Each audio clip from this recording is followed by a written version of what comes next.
Welcome to Sustainability Unveiled, the podcast where we explore the policy strategies and innovations shaping a more sustainable future. I'm your host, Jessica Hunt, and today we're diving into a critical conversation at the intersection of global health security, policy, and sustainability.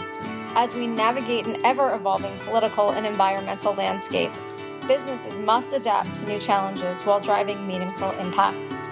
Joining me today is Dr. Zara Ahmed, a renowned expert in public policy and global health security. With an extensive career spanning roles at the Guttmacher Institute and the Center for Disease Control and Prevention, Dr. Ahmed brings a wealth of knowledge on how public health policy shapes corporate sustainability efforts. Today we'll be discussing the growing role of businesses in global health resilience, the regulatory landscape ahead, and how organizations can strengthen their sustainability strategies through proactive policy engagement. Again, we are so pleased to have Dr. Zara Ahmed on with us today. Thank you for being here. Thanks so much for having me. I know we have a lot to get into today, so let's jump right in. You've had an extensive career in global health policy, working with institutions such as the CDC and the Guttmacher Institute. What really drew you to this field, and how has your experience shaped your approach to advocacy and policy development? Yeah, it's a great question. So everything about my career has been a wonderful surprise. Each new chapter is one I could never have anticipated or guessed. The short version is that my dad and his whole family are doctors, and my mom and her whole family are in business. And I saw really clearly how different their work was, the challenges they face, and that they kind of spoke different work languages. And so even as a kid, I kind of ended up translating between them or thinking about things from different perspectives. So after getting an undergrad degree in political science from Brown, I decided to get a couple master's degrees, one in public health and one in public policy. And I did that because public health people know how to design and implement good programs. They understand evidence and research, but they generally have no idea how the government works, and they don't know how to get their good ideas funded or scaled up. And on the other hand, public policy, they're the inverse. They don't know the details of any particular area really, but they know the mechanics of government. They know how to operate and get things through the system. So I wanted to learn those two languages and be that bridge, taking science-based ideas and turning them into effective policy. And so later on, I got a doctorate that was focused on public health leadership and management, as well as an MBA. All of this with the goal of being a more effective collaborator and better understanding how different types of people and different types of organizations operate. So this bridging between groups and interests is really what I did for my 15-year career in public health. And it's also now what I do in the climate space. So I really love any job that has essentially three ingredients. So first is smart, passionate scientists. The second is a wicked policy problem. And then the third is the need to translate science into action to solve that policy problem. And that's really, to me, what's at the heart of both public health and climate. Which is incredible. Now, just following up on what the answer you just gave, what you talked about, what has been the biggest surprise for you professionally over your 15-year career when you have combined all of the degrees and expertise that you have? The biggest surprise for me is how similar things are. So whether it's working in a foreign country or working at a school-based health center or working in the private sector on climate, so much of the dynamics and the challenges are the same, right? Translating evidence into action, getting people to care about your issue, figuring out how to use limited resources, because we all want more resources no matter where we are. So all of those challenges are the same, and I see a lot of similarities between them, even more than differences. Oh, that's really, really, really interesting. Now, obviously, this episode is going to air in late February, early March 2025. And there's already been a lot of change within the United States government and policy since President Trump was sworn in on January 20th. And we know he's taken swift action on climate policy, such as withdrawing from the Paris Agreement to freezing funding for environmental initiatives. What parallels do you see between these moves and early actions on global health security during this time? Yeah. So a virus and a molecule of carbon dioxide have something really important in common. They don't care about borders. So we live in an interconnected world, and what the US does to contain disease or to address climate globally have real and direct benefits to Americans as well as the world more broadly. So if we don't want to have another pandemic like COVID that devastates the US economy and jobs, we need to have US epidemiologists who help stop outbreaks at their source. Similarly, if we don't want another devastating round of storms and extreme weather, we need to help other countries implement environmental programs to reduce carbon emissions. So engagement both bilaterally with another country one-on-one and multilaterally through the UN and other bodies isn't just something that we do because it's nice. We do it because it protects and benefits every single person in America. So, for example, why are egg prices so high? The bird flu. You want to make eggs more affordable? Then you need to fund public health specialists to contain the epidemic. So I really worry about us not learning the lessons of public health or climate action until there's another pandemic or a major catastrophic event. But the thing is, we don't actually have to wait. A lot can happen in 4 years. So the time to act is actually now. So, how do you get policymakers on board to help mitigate, as you said, the price of eggs and dealing with bird flu, and really getting them to listen and understand the science behind it and how actions they take at the government level are impacting the entire United States Yeah. and abroad? So I spent all of the Obama administration from 2009 to 2016 based overseas in Rwanda, Namibia, and Haiti working for the CDC. And it was a great honor for me to represent the US government, working alongside both colleagues in the US Embassy and the local ministries of health. And in the summer of 2016, I was asked to become the head of policy and strategy for the Global Pandemics Division at CDC headquarters, which was, again, another incredible honor. And so I moved from Haiti to Atlanta a month before the 2016 election. I closed in my first home 3 days before the election. And I did that because I was excited about potentially working with the Clinton administration that had expressed a lot of support for public health. Chelsea Clinton and I actually both wrote our doctoral dissertations about global health cooperation, funny enough. And so we had really detailed plans and priorities for a Clinton administration that was very much focused on the lessons learned from the Ebola crisis. And obviously, the election in 2016 threw those plans out the window. So instead, I was looking at a Republican controlled White House, Senate, and House of Representatives. And I was being asked to get more money for global health because we were facing a budget cliff as the emergency resources for Ebola were coming to an end. And so we pivoted to your question about how you reach policymakers and get them on board with these issues is we pivoted and we talked not just about the work of preventing, detecting, and responding to outbreaks, but we changed how we describe that work. So, for example, instead of framing this as about humanitarian response, we chose to focus on how investments in health systems abroad benefited Americans, right? By preventing disease, sustaining the economies that are vital for US exports, and enabling the transit of people so vital to the US tourism industry. And so really we talked about the health security as a national security issue. And so when you want to reach people, it's really important to break these benefits down by state and even congressional district. So you can show each member of Congress how and why our work benefited their constituents in terms of jobs, local industry, colleges and universities, and even how we were protecting the billions of chickens in their state. And it worked, with my division getting a 400% increase in its budget over 3 years. And it was one of the only public health programs to get a funding increase during the Trump administration. So the point is that you can reach people, even if on the face of it, you might think that they're not interested or not in support, as long as you use language and connect with them on a way that they can understand that speaks to their particular set of interests. Now, I think that's absolutely fantastic advice. Now, with the 400% increase that you received, what are some of the biggest accomplishments you achieved and your team achieved with the additional funding?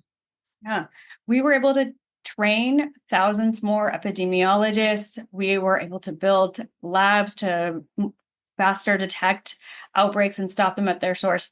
Public health is one of those funny things where you only hear about things when they don't work, but you don't hear about all of the outbreaks that were contained at their source, all of the people whose lives were saved. You don't hear about any of that. I do think that it also the COVID pandemic would have been much, much worse in a lot of countries without these systems that we had built prior to the pandemic happening. And having that workforce, having those structures, having the information systems and supply chains, all of that got built. And that's pretty unsexy, unglamorous work, but it is so essential. And so, again, it's about making that work, that unglamorous, unsexy work, interesting to the people who have to fund it. It's a similar parallel to the structure of a house. It's not sexy. The the you know the wood that's put up, the support beams are not sexy, but they're essential in order to keep building and to make the house, what you want to say, as good and as stable and as possible. So, definitely some parallels there. And you mentioned COVID-19 pandemic. So what role did you play during the time of the global pandemic that we were dealing with? Yeah, absolutely. I sometimes joke that I'm like the Cassandra of public policy because I spent 2016 to 2019 saying a pandemic is coming, a pandemic is coming.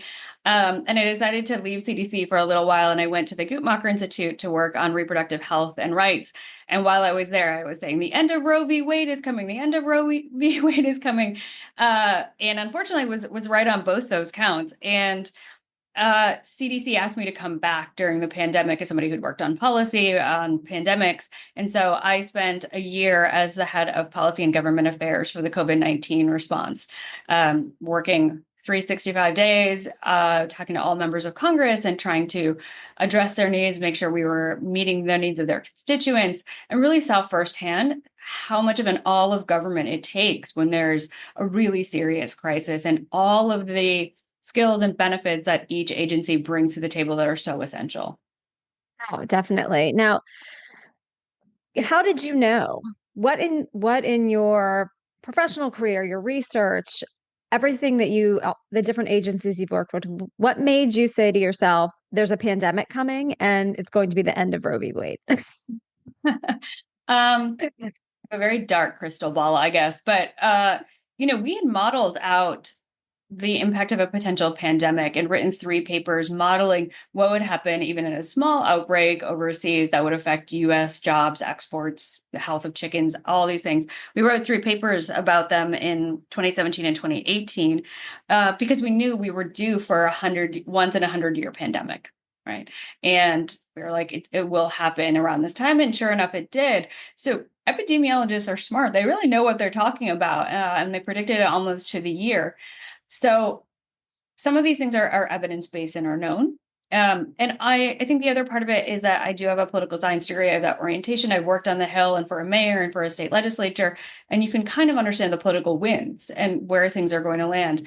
And so it's really important for people who work in policy to think about things from their different angles and experiences and say, what do I need to deal with right now, for sure, but also what can I anticipate happening in the future? And how can I work with my organization to get ahead of that? Do you think there was anything that the United States could have done to help better prepare for the COVID-19 pandemic and its, the effects on obviously the economy here, supply chains, global tourism? I could go on and on. Yeah. Another thing that public health and climate have in common is a cycle of panic and neglect. And so when something like a pandemic happens, we all panic, we throw money at the problem, and that's an important thing to do, certainly. But the better time to be putting money into something is before the pandemic, right? You can't magically materialize a bunch of healthcare workers out of nowhere. It takes time to train those people, to get systems and labs and supply chains in place. All of that has to happen before an outbreak. The same is true for climate, right? You can't just materialize out of nowhere firefighters. In the case of the LA wildfires, for example, you have to invest in those systems and those people ahead of time rather than falling into this cycle of panic and neglect. No, we definitely have a reactive approach. And I think you see that across industries. And hopefully that will not always be the case when it comes to dealing with pandemics or climate emergencies. Now, pivoting just a little bit, obviously still on talking about climate, but climate policy and market dynamics. I'm really interested to get into this part of our conversation. The voluntary carbon market has seen significant fluctuations in credibility and participation. So, what lessons from global health financing can be applied to stabilizing and strengthening voluntary carbon markets? Great question. So, importantly, the voluntary market is still voluntary. And because of that, it's largely buffeted from political forces, which is a major difference from global health, where, as we're seeing, politics can dictate funding. So, in general, where government and the voluntary carbon market intersect, it's largely to spur investment, to encourage climate emissions disclosure, and to support nascent green technology. And national government leadership on climate action is shifting worldwide. And there's new leaders anticipated to make significant advances to advance climate policy and to catalyze the growth in the VCM. Now, while the Trump administration is expected to slow down federal action, that means that the role of states in the US, other countries, and the private sector, as well as non-governmental authorities, are all the more crucial for improving the integrity of the VCM. I will say that we think certain climate provisions, such as the 45Q carbon sequestration tax credit, should remain durable, and they do have strong bipartisan support. So again, because it's a voluntary market, companies have the freedom to opt in or out of the market to the degree that they see fit based on their business objectives. And so governments may provide best practices or guidance or even limited regulation on certain aspects of the VCM, but directing the operation of the VCM is not a core function of the government. Right. And so in terms of strengthening the VCM, we encourage all participants, right, whether that be states or the private sector or NGOs, the media, whomever it is, to focus on two key things. So the first is to identify and buy actual carbon removal credits rather than avoidance or reduction credits, so that you can have the biggest climate impact. And then the second is to prioritize quality. So less than 10% of the removal credits on the voluntary carbon market actually meet the criteria that we and Microsoft set out about what is high quality carbon removal. And there's only less than 4% of the credits on the VCM that are actually removal credits. So we're talking about a very small subset of this voluntary carbon market that is high quality, high integrity, and high impact. And so what we want to do is encourage people to invest in that corner of the market and really grow it in order for it to overall have greater integrity. So because it really is only 4%, what advice do you have for state governments, local governments, corporations, or even small businesses to be able to hone in on the carbon removal, that 4%? What advice do you have for them, and how can they find the information that they need to be successful? So there are two documents I think everybody in this space should be reading. So the first is every year Carbon Direct puts out a report called The State of the Voluntary Carbon Market. And I would highly encourage everybody to read it. It's super informative, it's short, and it's a great read. And you get to understand the dynamics, including nature-based solutions versus high durability solutions. What are the trade-offs in these things? It's a really complex thing to understand. The second is to look at every year with Microsoft, we update the criteria for high quality carbon removal credits. And we talk about them overall. What are things that apply to all technologies? And then we go technology by technology and explain across multiple dimensions what are the things that are good to have, what are the things that are necessary to have in your project. So it's all transparent when we say, less than 10% meet our quality criteria. You can see the grading rubric here. And if you're a project developer, if you're a potential buyer, look at those. And then the other thing is ask for help. This is a lot of what we do at Carbon Direct. We help the biggest buyers on the voluntary carbon market find and source those high quality carbon removal credits.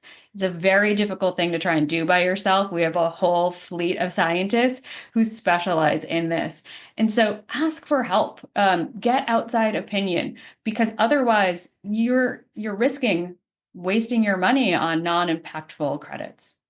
No, I think that's very important. And just to say, it is okay to ask for help.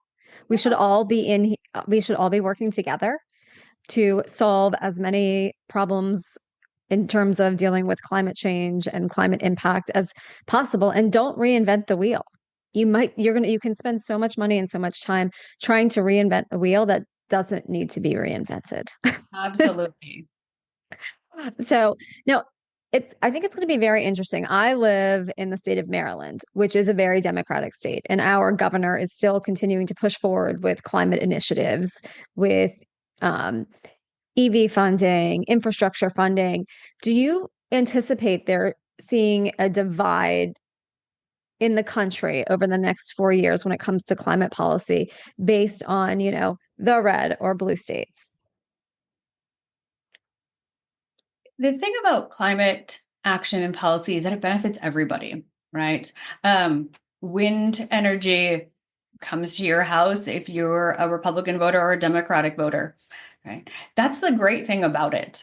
It benefits everybody. So, for example, I live in Oklahoma, and Oklahoma received as much money from the Inflation Reduction Act as California, about $40 billion, and we have a tenth the population. So the impact is actually greater here in this little red state than in the giant blue state of California, right? Mm-hmm. People don't necessarily recognize that and the benefits that brings. So much of this is like how we talk about the benefits of climate action. We don't need to talk about it in partisan terms. We just need to talk about it in the terms of regular people, in terms of making your power bill cheaper, providing you a new job that's well paying. We don't have to talk about it as a green job, just a great paying job, and get people excited about things that way. I think states that are going to be proactive in this space and understand the economic opportunities that climate action can bring are really going to be ahead of the game. And I don't necessarily think it's going to break down along partisan lines as long as we keep talking about this in terms of the benefits that it comes to everybody. This doesn't need to be a partisan issue. It can actually be a completely nonpartisan one. And it just brings me back to the fact that we have solar on our house, and we got it for the economic benefits. That was number one. Great. We're helping the environment, lowering our carbon footprint. We have an EV. We have an EV charger set up in our home. So we charge using our solar panels. But when I talk to people about it, I always start with the financial impact, because where we live, Baltimore Gas and Electric is unbelievably, the rates are unbelievably high. A house of our size, it's about 3,500 square feet. People are paying over $1,000 a month for their electricity bills. And we pay $200, some price transparency here, a month for our solar loan. And that's it. And we're going to own our solar outright. And we sell credits back. And there are so many different incentives, financial incentives, that when I talk to people about the benefits of having solar, that's what I focus on, because that's right now what makes sense to the normal everyday people is the economy. The solar panel doesn't care who you voted for, right? It's providing you that benefit, that peace of mind, that resilience in case of a storm coming your way. And that's the thing that we can connect with people on, is what is the personal benefit to you of your state doing something, you individually doing something. It does not have to do anything at all with politics. Do you think, because there are so many climate actions at the federal level happening right now, do you think that it's going to make private companies hesitant to continue on the path of becoming climate positive, or really sticking with the goals that they have, their ESG sustainability goals, or because they know their stakeholders are on board, they're just going to keep moving forward? I think if you are in the private sector and you choose to focus only on the US right now, sure, you might get scared off of climate action. But if you are going to be strategic, you're going to think both globally and long term. And if you do that, then you are going to charge ahead with climate action, right? Because these things take a long time to build, right? If you want to increase energy, you're going to have to start building a power plant now. You're going to build a solar farm or wind farm. You better start that now if you want to be ready in a few years, right? If you want to diversify and strengthen your supply chain, if you want to lower the carbon intensity of your product because you can see where consumer demand is going, you should be doing that now. So the key is not to fixate on, oh no, the immediate term, what's happening right now, and allowing yourself to kind of be like thrown around by the political winds. Rather, you're going to say, what is best for the long-term global development of my company? And obviously, if you do that, climate action is going to be at the top of your list. And it's not, again, it's not about politics or anything. It's actually about strategy and economics, right? So wind is cheaper in many places than fossil fuels. We know that renewables are going to be even cheaper in the future. We know that regulation is going to come from other states and from other countries. All of those things are coming down the pike at you. And so best time is to get your house in order now. No, I think that is great advice. Now, can you talk to us about a time where, I don't want to use the word convince, but you were up against policymakers that maybe were not going to be on board with your plans and what you wanted to accomplish in your roles at the CDC? And how did you bridge that gap? I know we talked a little bit about the language you use and focusing on what their strengths were, but do you have a specific example that you could share? Sure. So I teach negotiations at UNC Chapel Hill, and I love it. And it scares everybody when I say the word negotiation. Everybody kind of breaks into a cold sweat. But I think it's one of the most important skill sets that anybody can learn over their course of their career. And one of the most fundamental things to understand about negotiations is the difference between positions and interests. So positions are what people say they want. And then the interest is what's their underlying motivation or concern or reason for saying that. And oftentimes we get fixated on the position. So somebody might say, I don't like climate. I don't like global health. And we tend to just try and convince them, no, you should like this. You should like this. And what we don't do is take it a step further and seek to understand their underlying interest or motivation. And maybe it's, I don't want my constituents' tax dollars wasted. And so we need to plug in there. And that's really what we did when we were trying to secure more money for global health security post Ebola. So we said, okay, we're not going to just talk about the humanitarian response or the benefits of this. We're going to talk specifically about, for your state, for your congressional district, hey, X number of jobs in your district are tied to exports to other countries, right? And if their economies are shut down and they don't have money to pay, or they close their border, this is what's going to happen to jobs from your voter base. The other thing is that we pivoted and we talked about language that met their interests around what committee they were on, for example.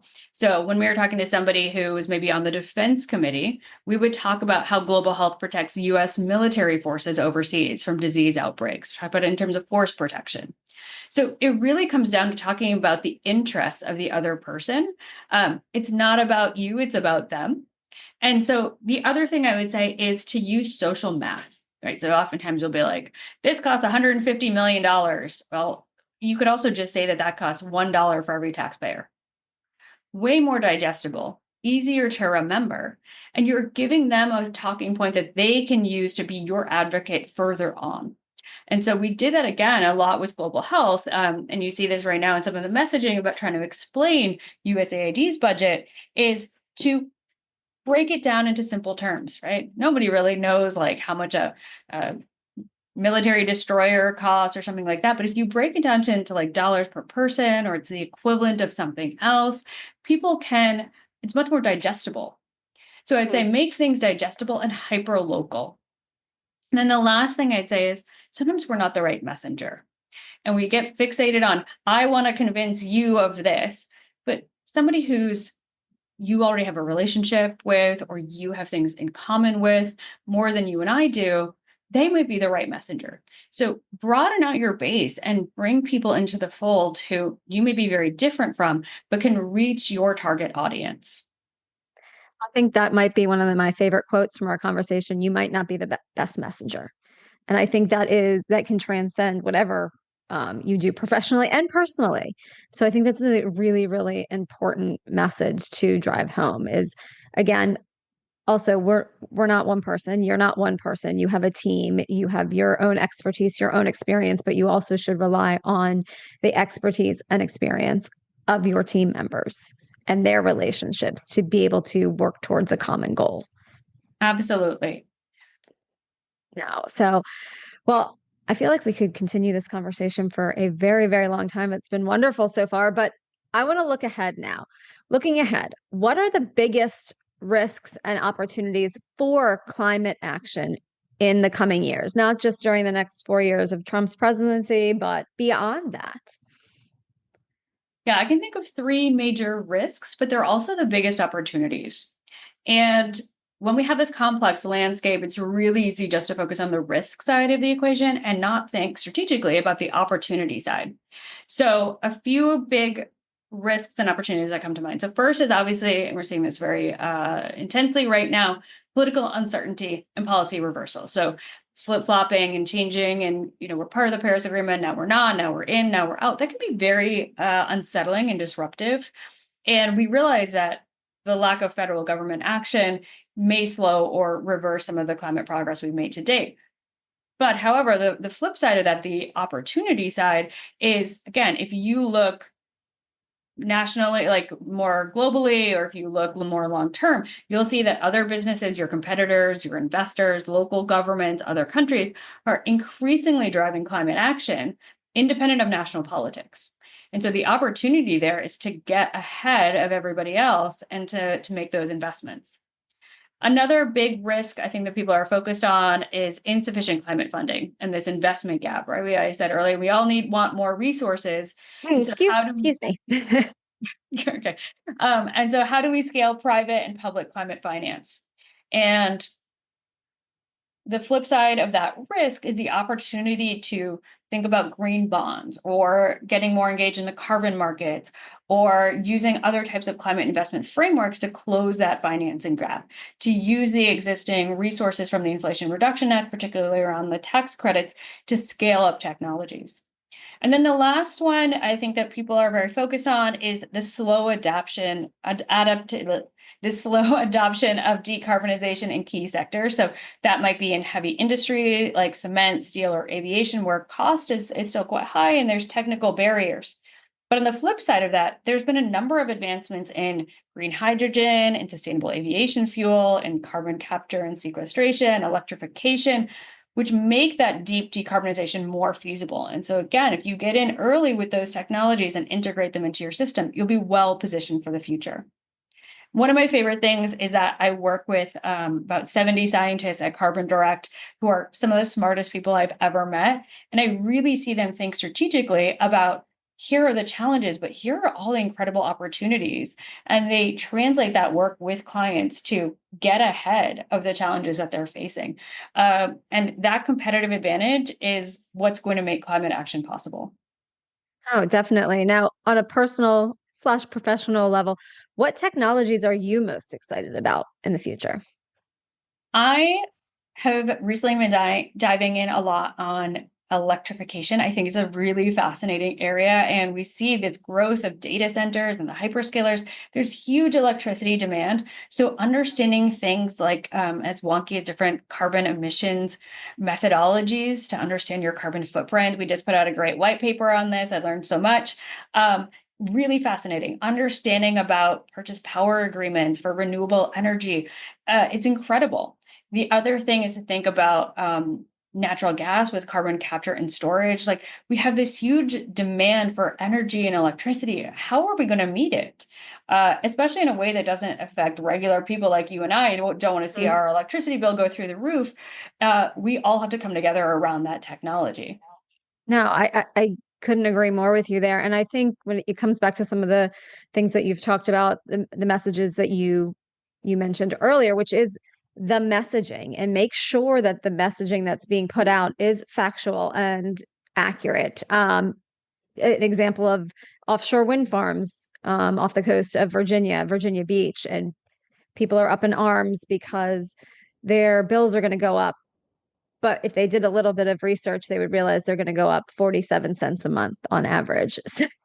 So it is, I think in today's society, and I'm sure you can reiterate the sentiment, you have to take it upon yourself to do the research and look at data and evidence and make the best decisions, on a personal level, but at professional level too, if you are running those companies or working with policymakers.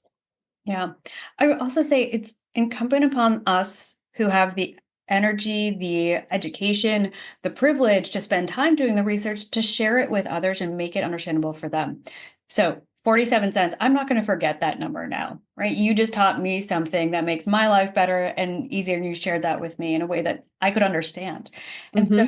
for those of us who have these insights, it's really important for us to share them as much as possible, and bring these big ideas about offshore wind farm, bring it down to a very personal level so that we can be better informed consumers, better informed voters, better informed investors, going forward.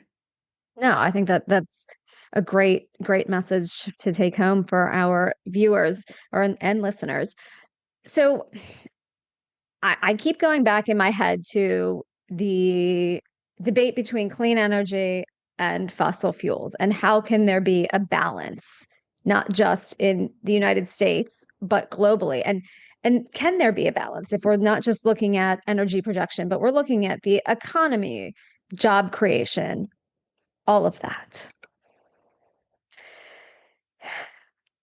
It's complicated. I think that one of the big things to understand is that in so many places, renewable energy is the cheapest form of energy, right? And you want to run to that, not just because it's good for the environment, but it's good for your bottom line, right?